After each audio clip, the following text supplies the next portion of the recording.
Assalamualaikum warahmatullahi wabarakatuh. Alhamdulillahirabbil alamin. Allahumma shalli wa sallim ala sayidina Muhammad wa ala ali sayidina Muhammad. Rabbi shrah li sadri wa yassir li amri wahlul 'uqdatam min lisani yafqahu qawli amma ba'du.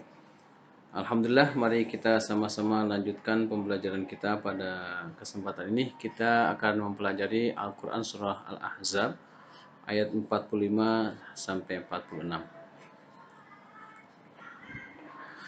A'udzu billahi minasy syaithanir rajim.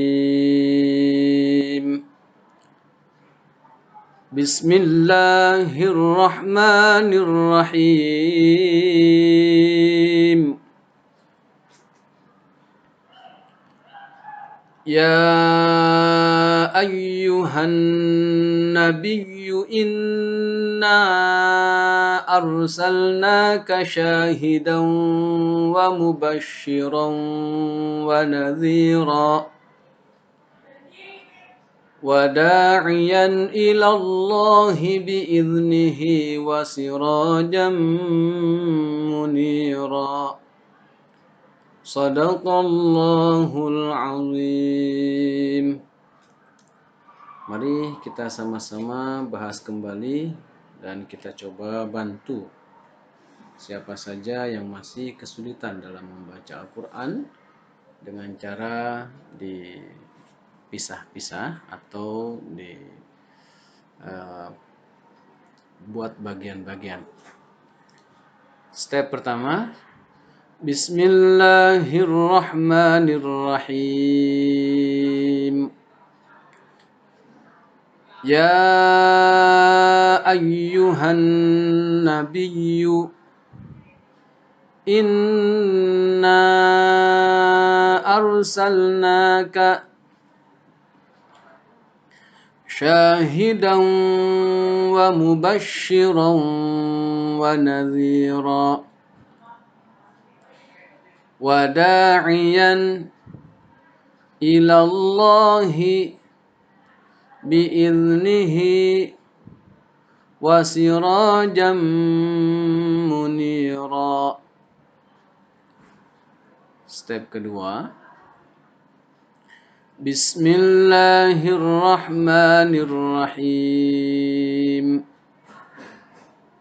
Ya ayyuhan nabiyyu inna arsalnaka syahidan wa mubasysyiran wa nadhira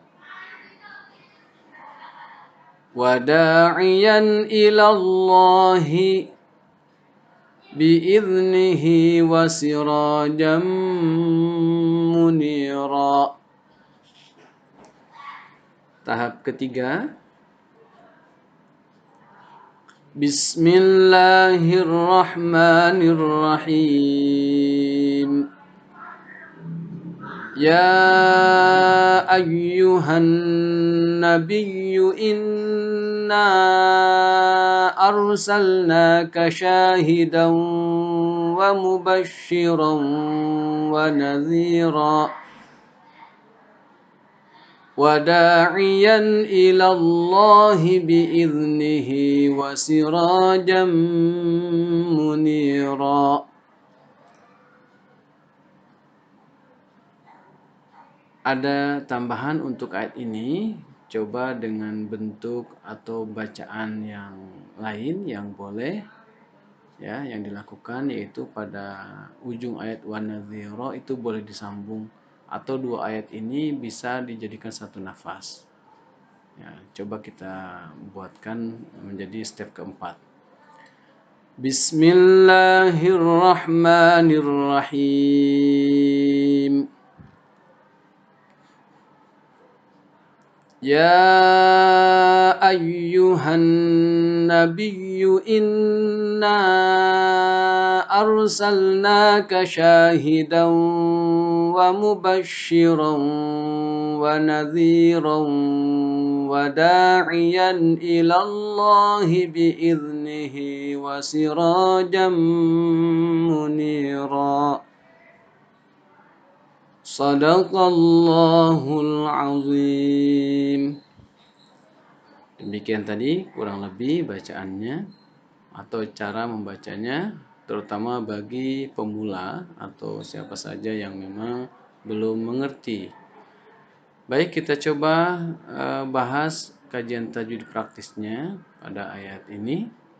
Yang pertama, ya ayyuha. Nah, ini namanya mad jaiz munfasil. Diulang lagi ya, biar lebih kuat. Kemudian ya ayyuhan nabiyyu, han nun harokatnya bertasydid. Nah, itu gunnah musyaddadah, ditahan. Han nabiyyu sama dengan inna inna. Nah, in itu gunnah musyaddadah.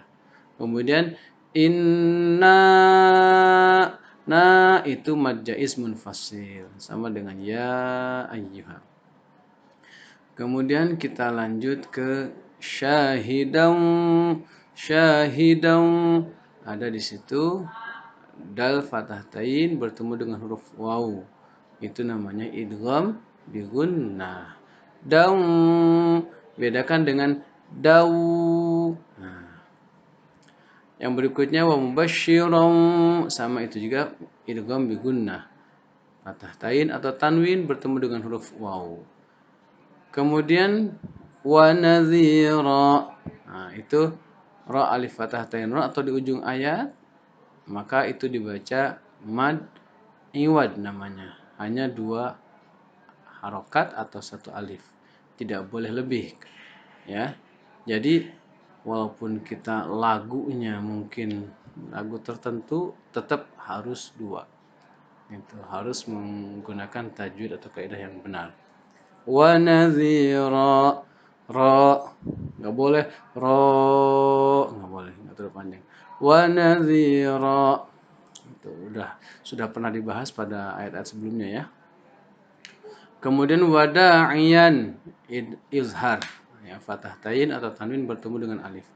Ilallahi, lam alif lafzul jalalah dibaca dengan tafkhim karena sebelumnya ada harokat fathah. Kemudian biiznihi, hi, nah, sebelum kepada ha kasroh hi yang dibaca 2 harokat atau 1 alif ada huruf zal. Zal jangan lupa kuasai ya. Huruf hijaiyah, huruf zal diantaranya. Biiznihi, iz bukan ij, bukan iz, bukan zal. Biiznihi. Nah, kemudian haknya namanya mad silah qasirah ya.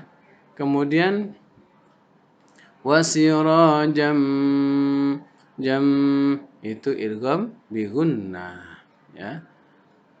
Tandanya fathah tain atau tanwin ketemu dengan huruf mim. Munira, ra-nya sama dengan pada wa nadhira yaitu mad iwad, dibaca hanya 2. Munira wasirajam munira. Gitu. Lalu yang terakhir, jika dikehendaki dibaca wasal atau dilanjut 2 ayat ini 1 nafas, tadi sudah dicontohkan, jadi ujungnya wa nadhira disambung kepada huruf waw. Dan di sini ada memang tanda lam alif atau la waqfun jika memang mau di wasal. Wa nadhiran wa da'iyan. Nah, tapi kalaupun memang mau waqaf atau berhenti tidak apa-apa karena memang itu akhir ayat.